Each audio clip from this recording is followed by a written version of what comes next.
Okay, let's unpack this. Imagine for a moment the world's most recognizable symbol of capitalism, Apple, and the globe's largest communist nation, China. Quite the pair. Exactly. On the surface, they appear to be ideological polar opposites, yet their destinies have become profoundly intertwined in a saga that really very few could have ever predicted. Hmm. Today, we're taking a deep dive into that incredible, complex, and often, well, fraught relationship.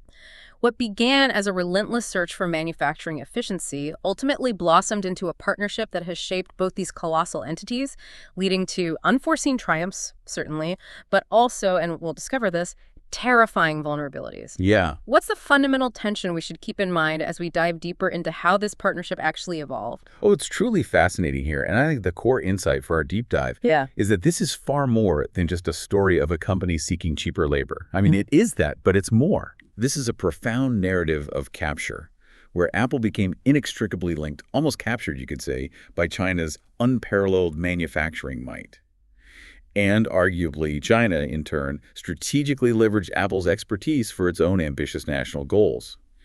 The prologue of our source material sets this stage immediately with a stark, almost confrontational image. Xi Jinping, barely a day into his presidency in 2013, publicly attacking Apple on state television. Wow, day one. Almost. This wasn't just some random act of consumer advocacy. It was a powerful, calculated message, signaling to Apple that for them, things would be different in this new era. Okay, so what was the specific accusation? What triggered this public attack? So to get specific, that 2013 CCTV Consumer Day show accused Apple of what it called incomparable arrogance. The core of the complaint was that Apple was treating Chinese customers poorly and unequally regarding warranties. They alleged that broken iPhones were being fixed with refurbished parts in China, while customers in other markets like the U.S. received brand new parts or even full replacements. Okay, I see a difference in service levels. Exactly. And this sparked what was quickly described as a digital blitzkrieg by state-backed media.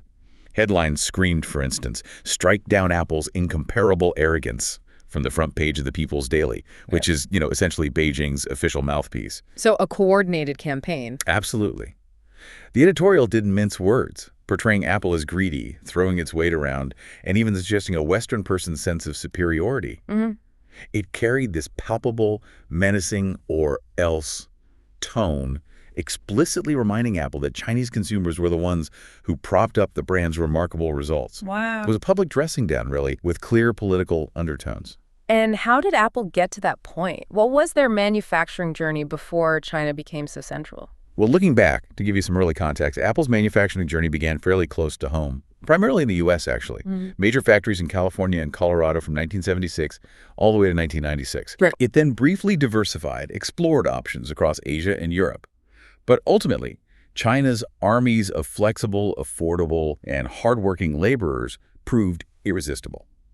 This was significantly aided, of course, by deliberate government policies designed to attract multinational corporations through, well, depressed salaries, a suppressed currency, and a notoriously relaxed approach to labor laws. The Chinese scholar Qin Hui starkly summarized this model, stating that China's competitiveness was fundamentally based on low wages, low welfare, and low human rights. It paints a very clear, if somewhat chilling, picture of the foundation Apple would eventually build upon. And the scale of this relationship, it's hard to grasp sometimes. It's truly astounding. Our source material contends quite strongly that China wouldn't be China today without Apple. Apple itself estimates that since 2008, it was trained at least 28 million workers. 28 million. Yeah, just think about that number for a moment. It's more people than the entire labor force of California. Incredible. To put this into even sharper perspective, Apple's annual investments in China have, for a decade now, quadrupled the U.S. government's $52 billion CHIPS and Science Act investment.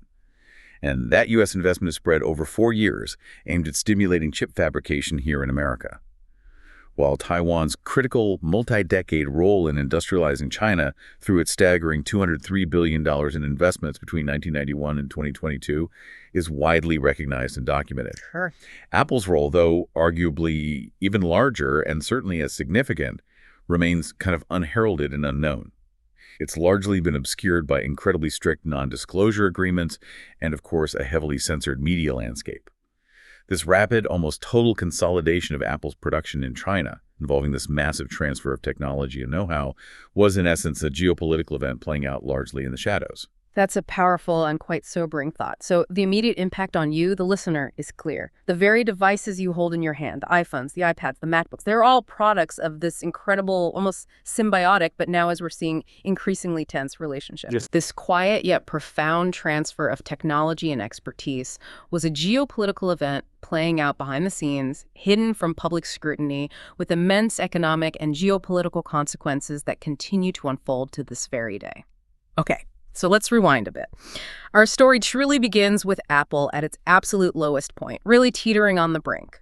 In the mid-90s, the company was just floundering, spiraling towards bankruptcy. Yeah, it was a rough time.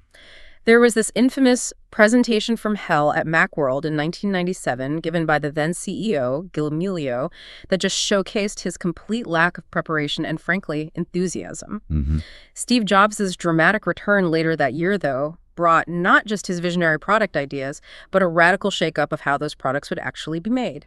I mean, he initially sold all but one of his Apple shares shortly after returning, showing his initial ambivalence, questioning if Apple could even be saved. Right. He wasn't sure it was worth it. But by July 1997, Amelio is gone, and Jobs, though initially demurring the CEO role, was effectively in charge, intent on understanding what the beast was about. His famous declaration to staff, delivered in shorts and sneakers, was absolutely brutal. It's the products suck. Classic Jobs directness. Totally. He then radically cut the number of products in development from 40 down to just 4, establishing a clear, albeit brutal, strategy for the company's survival. This whole period really sets the stage for a shift in how Apple would approach manufacturing. And it does. So this period, it really reveals some fundamental strategic lessons Apple learned, sometimes the very hard way, about the critical, delicate balance between groundbreaking design, cost efficiency, and, manufacturability at scale. Right. Jobs' initial misjudgment of the IBM PC back in 1981 was a foundational error that really haunted Apple for years. He dissected it, then dismissed it as a piece of junk, famously taking out full-page newspaper ads that boldly declared, "Welcome, IBM." Seriously. That's cheeky. Very. But IBM's open architecture strategy, which strategically drove down costs and spurred competition from countless clones, quickly overwhelmed Apple's closed, design-focused approach. IBM's sales tripled Apple's by 1984, highlighting Jobs' initial failure to recognize that the battle wasn't just on Apple's terms of usability and elegant design, but crucially, also on cost and massive scale. So the market realities hit hard. They did. Apple, surprisingly, became the sole survivor among the original personal computer makers who didn't eventually adopt the IBM standard. However, once Windows began to catch up with the Mac's operating system, Apple's consistently higher prices became simply unsustainable, and its market share plummeted dramatically. This incredibly difficult experience, playing out over 15 long years, underscored the dire existential need for cost efficiency. It was a stark and painful lesson on the importance of an open ecosystem for growth, and a wake-up call that Apple couldn't just win on design alone. So that pushes them towards looking outside the U.S. for making things. Yes, exactly. This pressing need for efficiency, for finding ways to make products more affordably, directly led to Apple's early forays into outsourcing, most notably with the Newton project. After Jobs was controversially ousted in 1985, the Newton division, led by a visionary Belgian named Gaston Bastiens, began actively seeking cheap alternatives for manufacturing. Phil Baker, a product development expert deeply familiar with miniature electronics, found that the U.S. manufacturing landscape was simply too bureaucratic and significantly slower than what he observed in Asia. Interesting. He discovered that Taiwanese manufacturers, like Inventec, were far more flexible and speedier than the well-established but often rigid Japanese factories. Crucially, the Taiwanese were not just capable, they were intensely eager to learn and incredibly open to collaboration, actively seeking Apple's assistance and even welcoming engineers onto their factory floors. A different attitude. Completely. Apple responded by sending its engineers to assist, and Inventec even made a significant investment, over $800,000, to acquire the specialized equipment needed for Apple's cutting-edge designs. This demonstrated an unusual initiative from a supplier that would set a very important precedent for future partnerships. And this is where Jony Ive comes into the picture. It is. It was during this period, working on the Newton, that a young Jonathan Ive, newly hired by Apple's design chief, Robert Brunner, truly began to emerge. Ive was tasked with reconceiving the look and feel of the Newton. And though the second-generation Newton was ultimately a commercial failure, Ives' meticulous eye for detail and his nascent minimalist concepts earned him early accolades, clearly setting the stage for his storied, iconic career at Apple. Brunner himself, with a touch of humor, would later quip that his tombstone would likely read, "Here lies the guy who hired Jonathan Ive." Huh. Okay, so Jobs returns, needs a hit product, the iMac. Right. Jobs' return, of course, brought with it the iMac, a product he envisioned as a simple, plug-and-play computer designed specifically for the burgeoning Internet age. His demanding instruction to Jony Ive was famously simple, yet deceptively complex. Make it lickable. Lickable. Lickable. The prototype that Ive's team produced, an egg-shaped translucent machine, was radical, audacious, and frankly defied all conventional wisdom for computer design. However, engineers like Chris Novak immediately saw the immense, almost impossible manufacturing challenge. He famously muttered, "Oh, my God, we can't make this." Yeah, but the design, with its undercut city curvatures, these myriad recesses and deep cuts to the plastic structure, simply defied the tools they had. It wasn't just hard to mass manufacture. Novak realized you couldn't even build one in a lab.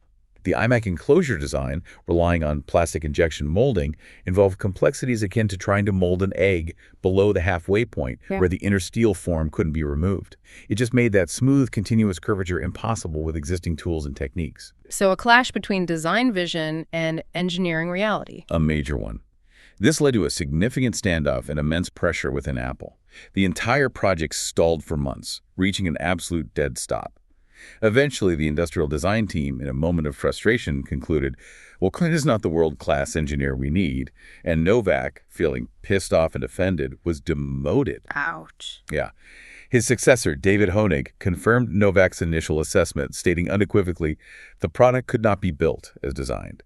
Yet Ive, who was also described as a Steve handler, skillfully ran interference, protecting his team and preventing engineers from quitting due to Jobs' often brutal cruelty, his savagery, his impatience.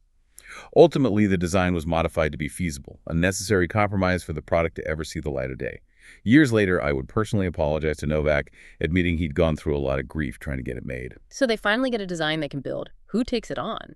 Finally, LG in South Korea won the contract for the revamped, slightly modified iMac. But even that partnership came with its own set of challenges.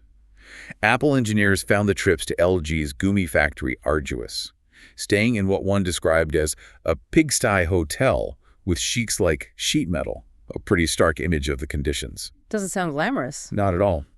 A newly hired senior operations executive, a man named Tim Cook, on a particularly uncomfortable visit, famously remarked he stayed standing up all night due to the abysmal quality of the room. Tim Cook, standing up all night. Apparently so. It's a testament to the Spartan, demanding conditions that even future CEOs had to endure in pursuit of Apple's manufacturing goals. But the iMac itself was a huge hit, right? Oh, massive. The iMac launched in August 1998 to huge consumer love, quickly selling 278,000 units in just 6 weeks, making it Apple's fastest-selling Mac ever.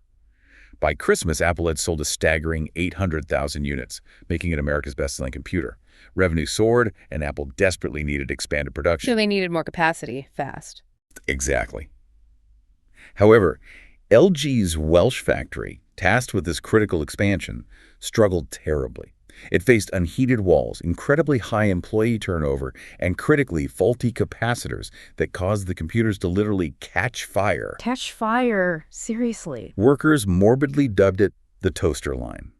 LG's broader ventures in Wales also failed spectacularly, and iMac production there ceased after just a year, leaving Apple once again in urgent need of a new, more reliable and capable manufacturing partner. Wow, the toaster line. That's a stark image. And Tim Cook, standing up all night in a pigsty hotel, especially for someone who would later become CEO. What do you think that early experience taught Cook about the brutal realities of global manufacturing? And how did it set the stage for Apple's next, truly pivotal partnership? That's a great question. I think it solidified Cook's understanding that operational excellence wasn't just about spreadsheets. It was about truly understanding the gritty, on-the-ground realities of production, even the uncomfortable ones. Makes sense. And it perfectly set the stage for Han Hai Precision, better known as Foxconn. Terry Gou, Foxconn's founder, wasn't just offering to make things. He offered a completely new paradigm, a Foxconn strategy that would fundamentally change Apple's supply chain and solidify China's role as the indispensable manufacturing hub. This is where it gets really interesting and, frankly, a bit audacious. Absolutely, it does. So this unknown Taiwanese company, Foxconn, and its founder, Terry Gou, step into the void left by LG. You mentioned a Foxconn strategy. What was it about Gou and his approach that was so fundamentally different, so audacious, that it would ultimately redefine manufacturing for Apple and the world? Terry Gou's rise was truly pivotal, almost legendary. Hearing of LG's very public failures in Wales and Mexico, he directly called Apple with a simple yet incredibly confident message. I can fix this. Extremely. This phone call, made by a little-known Taiwanese company at the time, would have enormous consequences, fundamentally transforming Hanhai Precision into the global powerhouse we know as Foxconn. Gou ran his facilities with what's been consistently described as military-like efficiency, even seeing Genghis Khan as a personal hero and inspiration. Work was often meticulously broken down to the minute. Talking was strictly forbidden and could even result in dock pay, and shifts frequently stretched to a grueling 12 hours. Wow. Intense. Very. Employees even received a little red book of Terry Gou's aphorisms, some of which were plastered on factory walls, like the stark directive. Achieve goals or the sun will no longer rise. Colleagues described him as one of the world's greatest entrepreneurs and absolutely charismatic, but also, quite candidly, as scary, demanding, and an asshole. His legendary frugality extended to the smallest, almost absurd details, such as cutting the soap-to-water ratios in bathroom dispensers, which visibly changed the color of the soap. Huh. Cutting corners on soap. Apparently. One colleague even joked in the early 2000s that Gou was worth about $2 billion in nickels and dimes. So what was this Foxconn strategy exactly, beyond the intense management style? Right. The core of this Foxconn strategy was extreme vertical integration, a deliberate, aggressive move aiming to make customers utterly and completely dependent on Foxconn. They offered final assembly on the cheap, much like how Costco strategically uses hot dogs as a loss leader to get people in the door. Okay, a hook. Exactly. But here's the crucial twist. Gou offered to pay upfront costs for custom tooling. We're talking $500,000 to $1 million for custom molds, dies, fixtures, all the necessary gear absorbing these significant expenses himself, specifically to lure in Western companies. An Apple engineer vividly explained the trap. Once they get you in the door, that's it, they control you. This cunning, almost predatory approach is precisely what led to the nickname. Foxconn isn't called Foxconn for nothing. Terry Gou was a gambler. He's a fox and he's a con artist. That's quite a reputation. How did this fit into the broader Chinese context? Well, this specific model perfectly coincided with the emergence of what became known as the Guangdong model in mainland China. Taiwanese entrepreneurs like Gou imported a managerial class of experienced manufacturing executives to the mainland.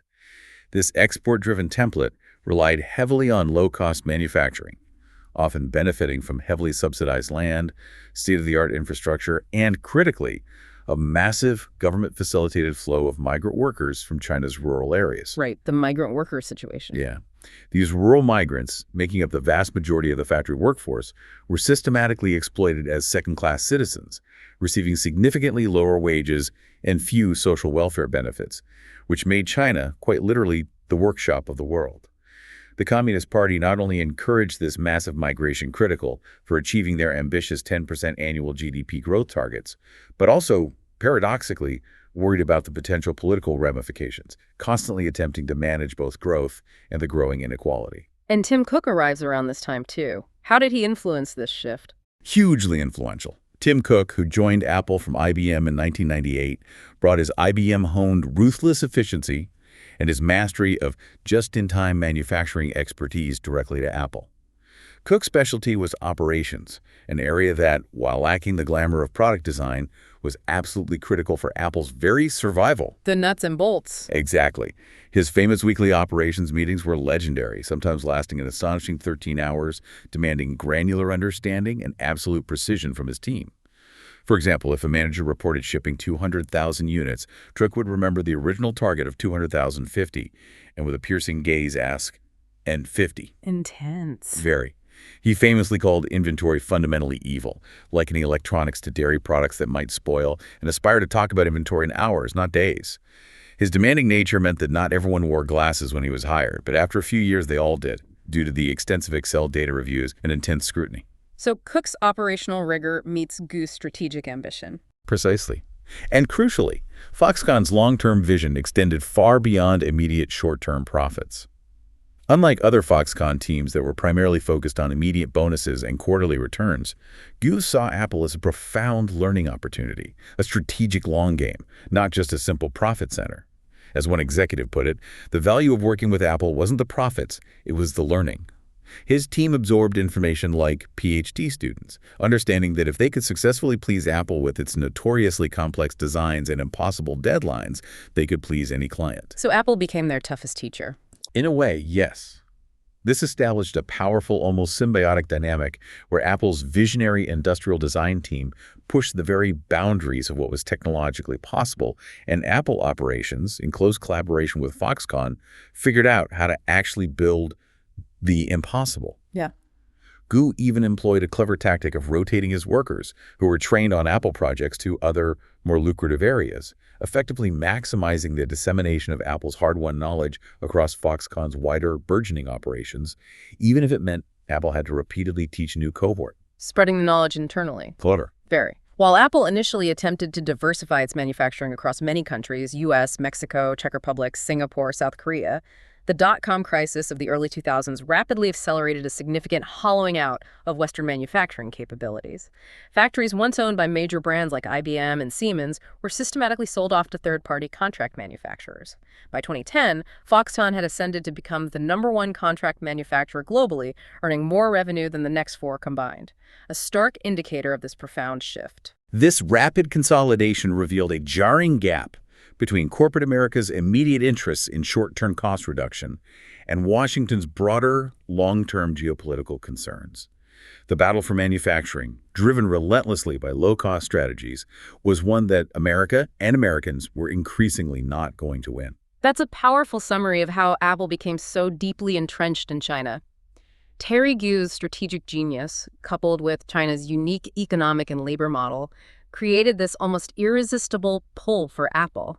It was a partnership built on unprecedented efficiency and mutual learning, but also on a relentless drive for control and cost reduction. But this was all before a truly game-changing product arrived, wasn't it? It was. How did the iPod and its explosive success irrevocably deepen Apple's reliance on Chinese manufacturing, cementing these structural vulnerabilities for the future? You're absolutely right to point to the iPod. It was a product born of sheer necessity at an almost unbelievable speed, conceived in just weeks between February and April of 2001, specifically to hit the crucial Christmas market. Just weeks. Incredible pressure. Immense. This urgency, this need for rapid high-volume production, introduced us to Tony Blevins, Apple's procurement specialist, a figure of legendary ruthlessness within the company. Ah, Tony Blevins. We've heard this name. Yes. Blevins, known for his verbal jujitsu, honed at IBM, and even a stint at a used car lot, embodied Apple's aggressive, no-hold-barred negotiation style. He famously pressured Inventec's Taiwanese lawyers to sign the iPod contract without having read the contract, threatening to walk away if they balked, knowing Apple had no time to waste. Wow, that's intense pressure. Totally. Colleagues, some with legal training themselves, often felt deeply uncomfortable in Blevins-led negotiations, calling him, with a mix of awe and discomfort, a sociopath who saw negotiations purely as a prize to be won, with real-world human consequences be damned. However, his admirers argued that Apple needed such sharks to survive, noting that many companies that didn't employ such tactics no longer exist. This brutal, cutthroat approach became Apple's survival instinct, ensuring the most advantageous terms for Cupertino no matter the cost to suppliers. Survival at all costs, almost. Pretty much. Early iPod production was actually quite scattered, spread across 6 different countries. But Apple's designs, particularly under Jobs and Ive, were becoming increasingly complex. Take the iMac G4, launched in 2002, with its distinctive, sleek chrome neck. The Sunflower Mac. That's the one. This design pushed engineering limits, requiring precipitously hardened 17:4 stainless steel, a material typically used for rockets and high-performance aerospace components. Apple engineers had to use a swarm effect, literally descending en masse on factories to provide engineering 101 to the often woefully inexperienced Chinese talent. The team led by operations executive Hillman was initially too small, and Apple went through 19 prototypes before the final G4 design was approved. Engineers from California often had to basically live at supplier factories in Asia to make things happen, providing on-the-spot training and problem-solving. Living at the factory. Yeah, Sabi Khan, a future operations executive, virtually lived at the Grand Hyatt in Taipei until the iMac G4 was completed, earning him the tease. "Are you running for the mayor of Taipei?" This shows the extreme hands-on approach Apple took. But that beautiful design had a cost, right? A significant one. The G4's neck alone approached $120 per unit, nearly 10% of the entire computer's retail price. Despite Steve Jobs' undeniable excitement, hailing it as the official death of the CRT and calling it flat-out cool, demand for the G4 was surprisingly underwhelming. Really? Why? Partly due to its higher price tag, which started at $1,299. It was replaced after just 32 months.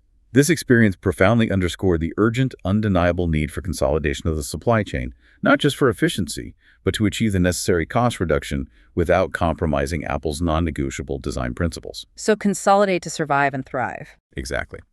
This realization led to Apple's decisive pivot to China. Even before the G4 went on sale, Apple began actively urging its myriad suppliers, from Singapore to Japan, to set up operations directly in China. They strategically leveraged its limitless pools of cheap labor and the bonded zones created for exports, these special customs areas where goods could be manufactured and assembled without tariffs before being exported. Quanta, the original G4 assembler, established Quanta Shanghai Manufacturing City, QSMC, in 2001, and other suppliers quickly formed industrial clusters around it. The goal was to have innovations in materials, fabrication, and inspection all physically nearby, allowing Apple executives to visit multiple facilities within hours rather than days or weeks if they were scattered across different countries. Building an ecosystem there. Precisely. A direct strategic investment in the capabilities of its Chinese partners, despite their initial inexperience. And then the iPod takes off globally. Takes off is an understatement. The iPod's market exploded after iTunes became available on Windows in 2003. Apple revenues soared to new heights, never to be as low again. Inventec, which was initially producing iPods in the tens of thousands per month, was quickly overwhelmed when orders jumped to hundreds of thousands. Parts overflowed into stairwells. They simply struggled with space and labor. Growing pains. Big time. Inventec tentatively proposed a second factory in mainland China, and Apple immediately saw the opportunity to further drive down costs and scale. Foxconn, seizing the moment with incredible foresight, unbidden, orchestrated its own job interview. Terry Gou and Gary Ye took Apple visitors on a tour, showcasing immense capacity and readiness, clearly demonstrating they could handle the volume. Foxconn's sheer scale and its team's ability to absorb information like PhD students quickly overshadowed Inventec, which was running short on good engineers. Foxconn muscles in. You could say that. Ku even deployed that clever tactic again, rotating workers who are highly trained on Apple projects to other, often more lucrative areas within Foxconn. This forced Apple to teach a new cohort repeatedly, thereby strategically disseminating its valuable knowledge across Foxconn's wider operations and increasing Foxconn's internal capabilities. So Jobs sees this and realizes China is the future for manufacturing. By 2005, absolutely. Steve Jobs, recognizing the undeniable reality, acknowledged there was no going back on China for manufacturing. He curtly dismissed any suggestions for U.S. production, recognizing China's unmatched volume, efficiency, and price. This rapid consolidation deeply concerned some within Apple, like Tony Fadell, who openly worried about too much China exposure, a prophetic concern, as it turns out. And the pressure on the engineers doing this must have been immense. Unbelievable. The relentless, almost impossible demands of Apple's industrial design studio meant constant pressure. To assuage the personal toll of relentless trips to Asia, often away from families for weeks or months, Apple started offering special bonuses. Engineers affectionately called them Dan Bucks or Danny Bucks, $10,000 payments specifically designed to assuage spouses when yet another trip to Asia was required for a project to reach production, a testament to the real human cost of Apple's globally distributed, incredibly demanding production model. Dan Bucks. Wow, okay, so the iPod is huge, but then comes the threat. Phones. Right. By 2004, Apple feared, rightly, that mobile phones would cannibalize the wildly successful iPod. Early attempts at entering the phone market, such as partnering with Motorola for the ROKR or adding phone capabilities to an iPod with a click-wheel dialer, were frankly embarrassing or inelegant failures. The ROKR, yeah, that wasn't great. Not great at all. Project Purple, the top-secret iPhone development, relied heavily on the expertise of the iPod team. David Tupman and Steve Zadesky, both iPod veterans, joined forces with Ruben Caballero, a brilliant antenna specialist. They formed a trio that toured Asia extensively, tirelessly searching for suppliers who could meet the incredibly demanding standards, seeking the peak of what humans have developed in manufacturing capabilities. Hunting for the best, and multi-touch was the key innovation. A critical one. Multi-touch technology, initially developed for the Mac, was brilliantly adapted for the phone. Early tablet prototypes, assembled in part by Foxconn, were fat, ugly, and slow due to slow semiconductors and huge batteries. Jobs famously declared multi-touch the future, insisting on no physical keyboard, making the phone as full screen as possible. The first full-screen prototype in 2006 was, in Jobs' and Ives' proud view, a beautiful brick, because, as they soon discovered, radio waves don't travel through metal well. Ah, the physics problem. Exactly. This fundamental design challenge, where the antenna had to be ingeniously housed within the steel frame, became an iconic, elegant solution that was almost immediately copied by the rest of the industry. And Foxconn gets the iPhone contract. Naturally, it was a truly monumental undertaking. The scale was simply immense. The New York Times famously recounted how 8,000 workers were roused in Foxconn dormitories, given a biscuit and tea, and within half an hour began a 12-hour shift, meticulously fitting glass screens into beveled frames. Within an astonishing 96 hours, the plant was producing over 10,000 iPhones a day. Foxconn also supplied high-precision metals, investing tons and tons of money in specialized equipment at Apple's insistence to meet the incredibly stringent design requirements. But didn't you say Gu wanted to make Apple dependent and squeeze them? How did that play out? Well, Terry Gu's initial strategy to make Apple utterly dependent on Foxconn and thus squeeze out more profit actually failed spectacularly. Instead, Apple, leveraging its massive volumes and negotiating prowess, well, they squeezed Foxconn. The tables turned. Big time. For the original iPhone, Foxconn was forced to agree to a no-quibble warranty, an incredibly onerous clause known internally as a Tony Blevins special. There's that name again. Right. It compelled Foxconn to take full financial and operational responsibility for any iPhone failures within the first 12 months. This corporate ruthlessness saw Foxconn's net margins plummet from a healthy 10.6% in 2000 to a mere 2.4% in 2011, despite its revenues soaring. Wow, margins crushed. Completely. One subordinate to Blevins even described the contract terms as completely illogical and insane, stating emphatically that anybody who signs that is insane. Yet Foxconn, demonstrating its intense hunger for Apple's business, signed, and Apple exploited the situation fully, consistently driving down costs and dictating terms. That's incredible. A Tony Blevins special sounds like a euphemism for extreme pressure. It's clear that Apple's insatiable demand for innovation, coupled with its aggressive business tactics, directly fueled the rapid growth and sophistication of China's manufacturing base. But it was a symbiotic relationship, yes, and one that was clearly creating deep structural vulnerabilities for Apple. Where does this fit into the evolving geopolitical landscape? It sounds like Apple was becoming incredibly reliant on one powerful country for its entire production. Absolutely. It was. And that reliance was about to be tested, not just in manufacturing, but in the market itself. Okay, so we've spent a lot of time on making products in China. Important stuff. But what about selling them? It sounds like China was initially an afterthought for Apple, a third priority market below even Argentina and Uruguay. Yeah, pretty low down the list. How did they eventually realize the immense market potential there, and what surprising, almost chaotic forces first revealed that demand? That's a crucial shift in the narrative, and it actually starts with a quite fascinating character, John Ford. He was a former high school football player who learned fluent Mandarin out of spite in Taiwan. Out of spite? Tell me more. Well, his personal story really highlights the cultural gap Apple faced. He learned Mandarin after college, eager to gain an intellectual edge over a childhood friend, Marlena, whose Chinese father ironically named her after a Star Trek character. Ford, who could apparently bench press 250 pounds as a teenager, became conversationally fluent in just 6 months, and within 2 years could casually discuss the meaning of life with Buddhist priests. Wow. Impressive. He was exactly the kind of culturally astute, problem-solving, and frankly tenacious individual Apple desperately needed to navigate the complexities of China's market. And the brand recognition issue was real. Oh, very real. In 2004, Apple's brand recognition gaps in China was astonishingly wide. There's a memorable anecdote. An Apple operations employee, Ying Lu, was asked by a factory security guard what kind of apples she brought to work. Seriously, like the fruit. Like the fruit. It highlights a profound lack of familiarity with the brand. Apple's market share in China was less than 0.5% in 2007. China was indeed a third priority market, with total revenue less than $300 million, a mere blip for Cupertino. not even on their radar as a major consumer market. So how did the first store even happen? The opportunity, surprisingly, arose almost unbidden. A real estate developer, recognizing the latent potential, offered a prime Beijing location for Apple's first store, strategically timed for the 2008 Summer Olympics. Ford was tasked to figure everything out, highlighting Apple's complete lack of existing retail and logistical infrastructure in the country. Figure everything out? Pretty much. Products made in China for export still had to be routed 2,700 miles to Singapore for certification, then shipped back to the mainland for sale. A logistical absurdity that underscores how unprepared Apple was for a domestic Chinese market. That's insane. What about hiring staff? That was another significant challenge. Ford interviewed over 500 people for just 96 retail roles, observing a profound generational divide.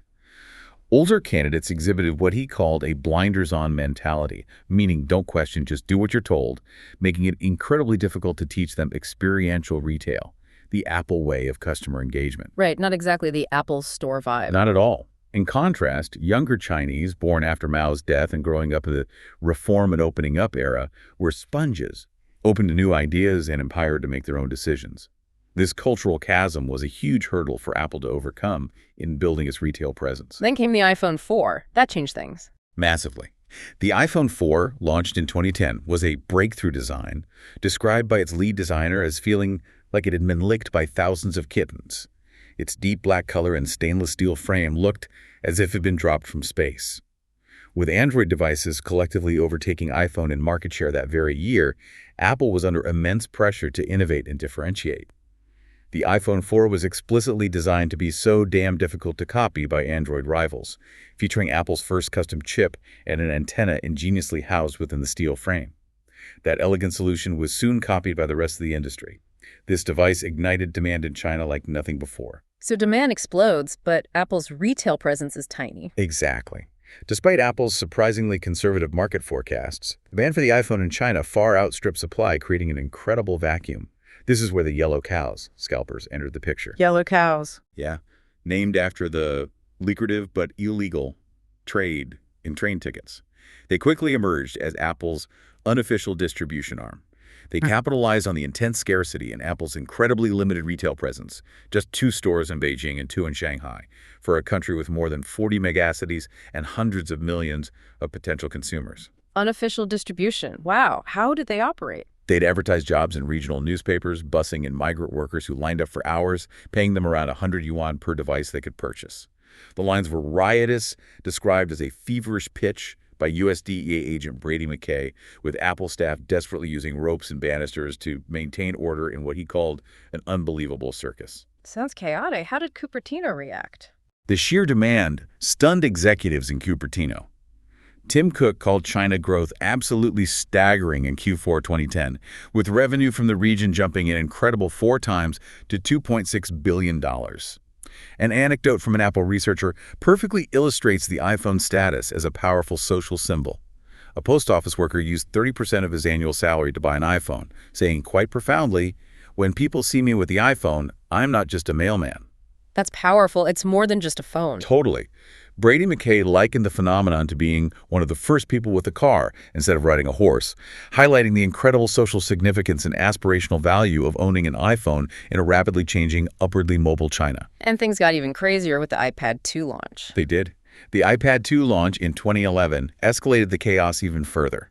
John Ford, our Apple missionary, was arrested after a confrontation with a dramatically collapsing young man whom witnesses described as executing a complete setup for the cameras. A setup. Seems like it. This resulted in a PR nightmare, with headlines like China's bloody Apple brawl, and even unverified reports of an Apple employee using an iron rod. Ford, trying to protect his long-standing relationship with local police chief, Mr. Du, whose only job is to keep the peace in the volatile retail environment, made 2 concessions. He gave the man several iPhones and even offered to be arrested himself to provide political cover for Du. Offered to be arrested, that's dedication. Or desperation, maybe. The incident, though perhaps less dramatic than portrayed in the media, involved shattered glass doors and enraged crowds, making it a deep and public embarrassment for Apple. And Ford was trying to tell Cupertino about these issues. Constantly. Throughout this period, Ford repeatedly tried to explain China's incredibly complex supply chain and distribution problems, as well as the unique cultural dynamics to his superiors in Cupertino. But he often received, in his words, basic advice like, why not just call the police? Which wasn't really helpful, I imagine. Not really. The gap between how Ford experienced things on the ground and how Cupertino viewed them from abroad was widening significantly, indicating a profound disconnect and a dangerous lack of understanding of the unique social and political dynamics at play in China. That really highlights a huge blind spot, doesn't it? How could Apple, a company so meticulous about design and engineering, be so blindsided by the realities of its second largest market? What did this period, these yellow cow riots and John Ford's arrest, fundamentally teach Apple about truly understanding the beast of China beyond just market metrics? And how did that prepare them for an even bigger shift? It taught them that China wasn't just another market. It was an entirely different organism with its own rules, both stated and unstated. And that lesson became even more critical because the political landscape was about to change dramatically. Absolutely. The yellow cow riots and John Ford's arrest were certainly a painful symptom of Apple's growing pains in China, a chaotic introduction to its consumer market. But the true, profound political awakening for the company came with the ascent of Xi Jinping in 2012. This wasn't just about business anymore, right? It was about navigating a far more assertive, centralized, and frankly, authoritarian state. The era of Apple quietly operating in China, almost invisibly, was definitively over. That's exactly right. Xi Jinping's inauguration in November 2012 marked a swift and significant shift in China's direction. He quickly consolidated power, framing his sweeping anti-corruption drive not just as a means to clean up the party, but clearly as a way to solidify his own control and eliminate political rivals. He expressed a clear and firm commitment to Leninist values, boldly declaring himself more Mao than Deng, signaling a return to stronger ideological roots. In early 2013, he explicitly stated that Marx and Engels' analysis of the basic contradiction of capitalist society is not outdated, nor is the historical materialist view that capitalism will inevitably perish and socialism will inevitably triumph outdated. Wow. A very clear ideological statement. Unambiguous. This was a signal of the direction China was taking under his absolute leadership. And this ties back to that CCTV attack we started with. Directly. That 2013 CCTV attack we mentioned earlier was a calculated, orchestrated move. The media, it was later revealed, had been pre-briefed by China's Ministry of Commerce, ensuring a coordinated digital blitzkrieg against Apple. Tim Cook's initial response, coolly rejecting the allegations of poor treatment of Chinese customers, was a significant misstep, a cultural faux pas. Apple quickly learned that treating Chinese officials like vendors in their supply chain wasn't going to fly. So they had to adapt fast. They did. Cook later issued a comprehensive apology letter in flawless Mandarin on Apple's China website. And according to some sources, he reportedly flew to Beijing for a secret meeting with Chinese officials specifically to lose face in front of them and bow, a crucial cultural gesture in China that a written apology alone would not suffice. It showed Apple quickly learning that in China, you play by their rules. A humbling experience, I imagine. How did Apple respond internally? Well, to address this new political reality, Apple formed what it called the Gang of Eight in 2014. This crucial group was composed of 3 new hires and 5 existing Apple executives, spanning all major aspects of its business in China: operations, retail, marketing, government affairs, and even Apple University. The Gang of Eight sounds serious. It was. Their mission was to be Cupertino's eyes and ears on the ground, to truly find what Apple's story was in China, understanding its vast contributions to the local economy, and critically, to contain its China risk by placating authorities to ensure continued growth. Rory Sexton, an Irish-born engineer with an incredibly keen grasp of granular details, became the de facto head of Greater China and leader of this crucial team, tasked with localizing operations and liaising directly with Cupertino. And they brought in outside expertise, too. Yes. Doug Guthrie, an economic sociologist and fluent Mandarin speaker with a rare audiographic memory, a compensatory technique due to his dyslexia that allowed him to encode spoken text into his mind with remarkable clarity, became central to Apple's political awakening. Guthrie had initially been a staunch believer that economic reforms in China would inevitably lead to political liberalization, even testifying in Congress for China's WTO entry in the late 1990s, quite optimistic about its path. But his perspective changed. Dramatically. Yeah. Living and working for Apple in Shanghai, Guthrie had a profound revelation. He realized, with startling clarity, that the Communist Party was firmly in control, and the China's reform program was, in fact, a strategic learning process, aiming quite deliberately to reverse engineer the technology, replicate it, and then replace it. Wow, that's a different take. Very different. His candid, often laudatory views on the Communist Party's ingenuity and strategic thinking were so striking, so outside the Western consensus, that they even prompted an FBI inquiry into whether he might be a Chinese asset. Seriously, the FBI? Apparently so. Guthrie openly challenged conventional Western thought, arguing that China was maturing into something entirely novel, somewhere over here on the traditional capitalist communist spectrum. He stressed that there was a tremendous amount that we can actually be learning from China. And official Chinese policy reflected this ambition. Absolutely. Beijing's 2015 Made in China 2025 policy solidified this national ambition, making it explicit. The goal was to surpass Western technological prowess in key industries. U.S. organizations characterized it as an aggressive buy-hook or buy-crook strategy that unequivocally involved stealing and coercing transfer of American know-how. A domestic policy, a 2014 labor dispatch law that limited temporary workers to 10% of the total workforce, posed a direct threat to Apple's incredibly flexible operations, which could scale from 900,000 to 1.7 million workers seasonally, depending on product launches. A direct lever on Apple's model. Exactly. This law, though often unenforced, served as significant leverage for the Chinese Communist Party, CCP, allowing them to exert control and pressure when needed, a potent reminder of their power. And they use subtle pressure, too. Increasingly, Chinese authorities began using unexplained inconveniences, known as bufang vian in Mandarin, meaning literally not convenient, such as arbitrary fines, roadblocks for supplies, or subtle invitations to tea for collaborators, to signal their control and quietly pressure foreign companies. This was a notable and concerning shift from before Xi's ascent, making it increasingly clear that China could do serious things if it wanted to any company, foreign or domestic, that didn't align with its directives. So how did Guthrie try to frame Apple's role in this new environment? Well, Guthrie developed a powerful counter-narrative, which he called the Apple squeeze. He argued that Beijing's hardliners fundamentally misunderstood Apple's role, often viewing it as purely exploitative because it lacked the traditional joint ventures that other Western companies had. Yeah. Guthrie contended that Apple was, in fact, engaged in a superior form of technology transfer than those traditional joint ventures. By embedding its engineers in over 1,600 factories across China, co-developing processes with local suppliers, and driving a domineering attention to detail and quality, Apple was unwittingly tooling them up with incredible knowledge and know-how. Apple's unpublicized machinery, equipment, and internal-use software investments in these third-party factories soared from under $2 billion in 2009 to a staggering $44.5 billion by 2016, effectively making Apple the world's biggest corporate investor in China, though this was often kept quiet. He genuinely believed this was Apple's secret sauce for fostering indigenous innovation in China.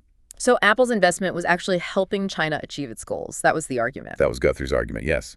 And this combination of insights, coupled with an escalating political environment, led to what can only be described as Apple's Marshall Plan for China. The Marshall Plan. What was that? In April 2016, after China abruptly and without warning shut down Apple's iTunes and iBook stores, Tim Cook, Jeff Williams, and Lisa Jackson met with China's National Development and Reform Commission, NDRC, Beijing's powerful economic planning agency.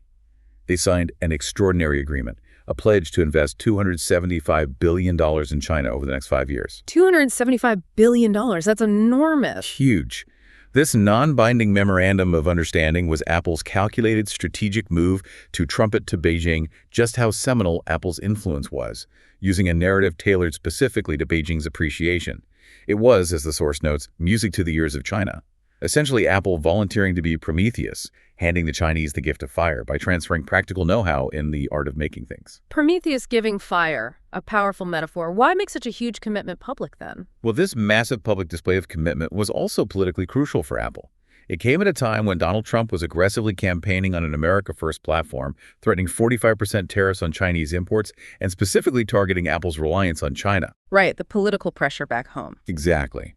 Cook simply couldn't afford a public press conference from Zhongnanhai, the CCP headquarters, where banners reading, "Long live the great Communist Party of China," hung, underscoring the immense political sensitivity.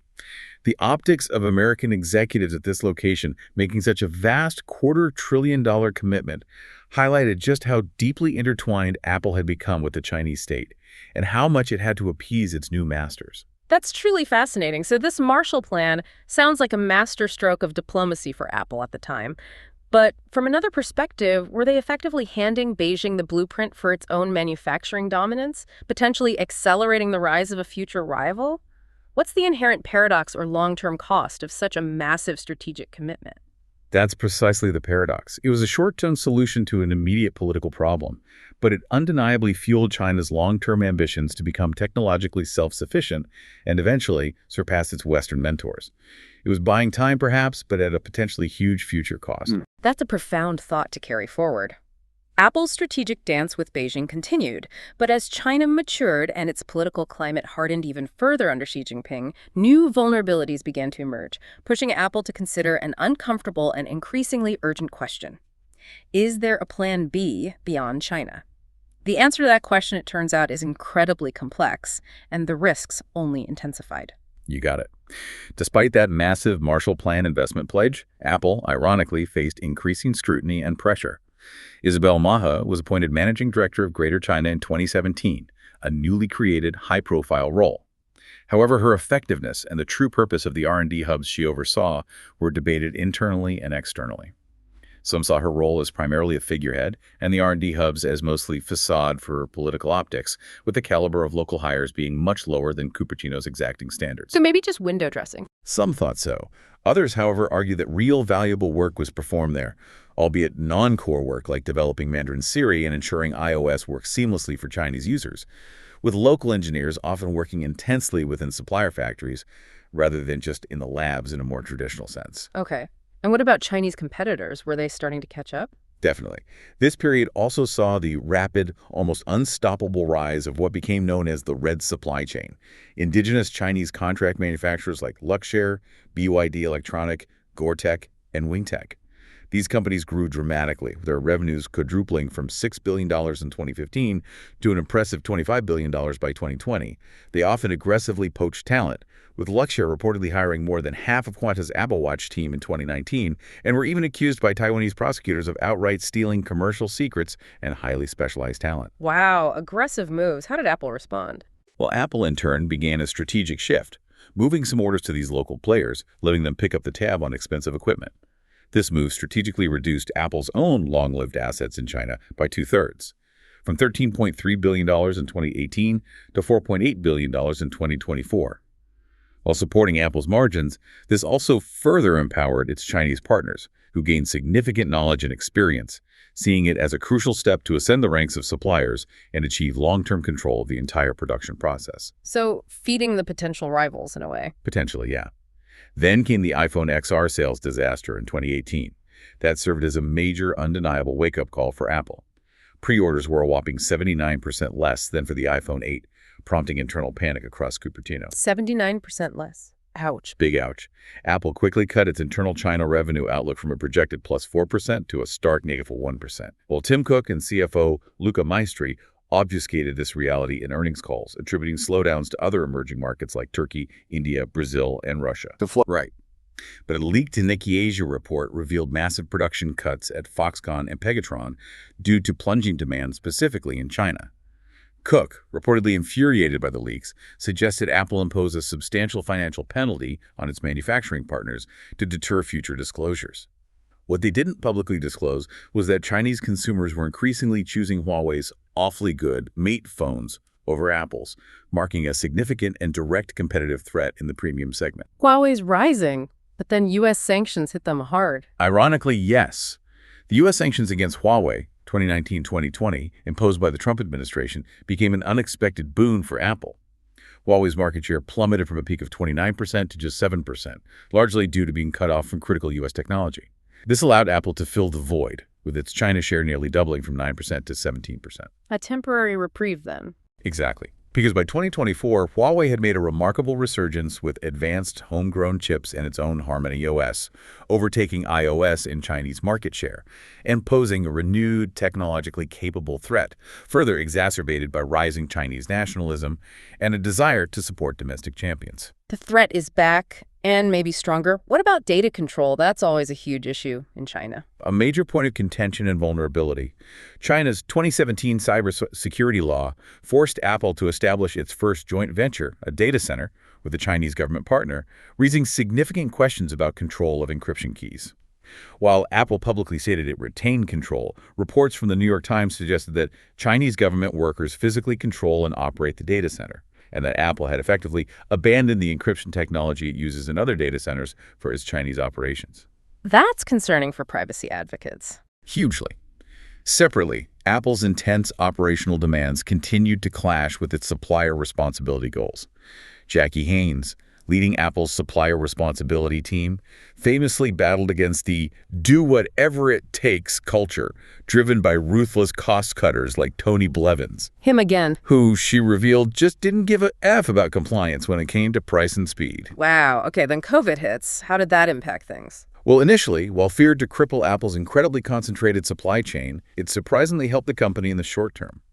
Revenue jumped 21% in 2020 Q4 as people bought more devices for working from home. Right, the pandemic boom. But the 2022 Shanghai lockdown was a starkest warning. It caused an estimated $408 billion in damages due to factory closures and logistical nightmares.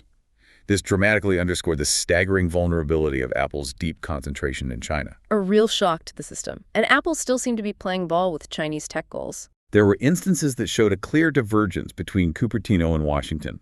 A glaring illustration was Apple's 2022 agreement to work with state-backed Yangtze Memory Technologies Corp., YMTC, a key Chinese memory chip manufacturer, on memory chips. This occurred precisely while the Biden administration was actively trying to choke off China's homegrown semiconductor market through stringent export controls. It highlighted Apple's incredibly complex geopolitical tightrope walk and its prioritization of its own business imperatives over, perhaps, U.S. policy goals. Walking a very fine line. And Xi Jinping's grip tightens further. Yes. Xi Jinping's increasing authoritarianism, exemplified by the incredibly public and unceremonious removal of his predecessor, Hu Jintao, from the 20th Party Congress in 2022. That was quite a moment. And Apple's own restriction of AirDrop functionality in China during protests put Apple in an increasingly difficult, almost impossible position.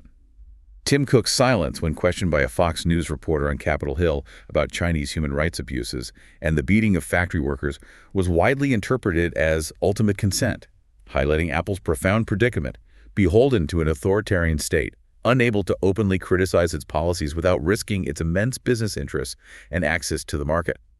The 45-second clip of Cook pointedly ignoring these questions played repeatedly on U.S. cable news, showing the extent of this difficult position. Caught between a rock and a hard place. So this finally pushes them seriously towards Plan B, diversification. It seems so. The Shanghai lockdown and other intensifying pressures finally prompted Apple to accelerate its diversification efforts, its long-discussed Plan B. By 2022, significant portions of its manufacturing had begun to move out of China. 70% of AirPods, 1/3 of Apple Watch, and 1/4 of iPad manufacturing. That's significant movement. What about the iPhone? iPhone production, due to its immense complexity and scale, was slower to shift, but tangible progress has now been made. By 2023, made in India, iPhones were available on launch day, and by September 2024, even the more complex Pro models are being made there. India is increasingly seen as the new China, offering a massive population, cheap labor, average monthly manufacturing wages of $195 versus $1,139 in China, and a government actively lobbying for liberalized labor laws, such as 12-hour shifts for factory workers, mirroring China's early model. Trying to replicate the past success elsewhere, but the biggest vulnerability remains TSMC, right? In Taiwan. Absolutely. Apple's greatest, most staggering vulnerability still lies in its reliance on TSMC. Apple's 2020 decision to shift to Apple silicon chips designed in-house and fabricated exclusively by TSMC in Taiwan for Macs effectively doubled its China risk. Doubled it. How so? Because now not just iPhones, but Macs too, depend entirely on this single source in a geopolitical hotspot. TSMC is an absolutely critical player, responsible for making at least 80% of the world's most advanced chips. In war games, military action against Taiwan by China means, quite starkly, TSMC facilities would stop producing. It would never be reopened. A scenario chillingly described as a meteor strike for Apple, potentially crippling its entire product line. A meteor strike? Yeah. U.S. Director of National Intelligence Avril Haines estimated a global economic loss of $600 billion to over $1 trillion annually if Taiwan's chip exports halted. Even TSMC's multi-billion-dollar Arizona fabs, a massive $65 billion investment, faced delays, culture clashes, and skepticism from its own founder Morris Chang, who called it a very expensive exercise in futility. That truly paints a grim picture. In a world of increasing geopolitical tension, how can Apple, having helped build China into a manufacturing titan, now navigate the unprecedented risks of that very success? Is it too late to reverse course entirely, or are they finding new, truly adaptive ways to confront what has become an existential challenge? It seems like they're trying to replicate a model that brought them success, but in a very different geopolitical climate. They are, and it's a desperate race against time. The question is whether they can diversify fast enough before one of these massive risks materializes. It's an incredibly high-stakes gamble. We've charted Apple's incredible journey from near bankruptcy to global dominance, a narrative now inextricably linked with China's meteoric rise. But as we look to the future, the road ahead is fraught with risks that truly define an unwritten legacy for the world's most valuable company. What are these permanent risks that Apple now faces, and what does this mean for its future? Well, our deep dive reveals that Apple's relationship with China faces 5 major intertwined risks this decade, each one a potential landmine. First, there's Huawei's resurgence. We touched on this. Just 4 years after U.S. sanctions crippled it, Huawei is back. It's technologically advanced with its own sophisticated chips and its own Harmony OS, which in early 2024 actually overtook iOS in Chinese market share.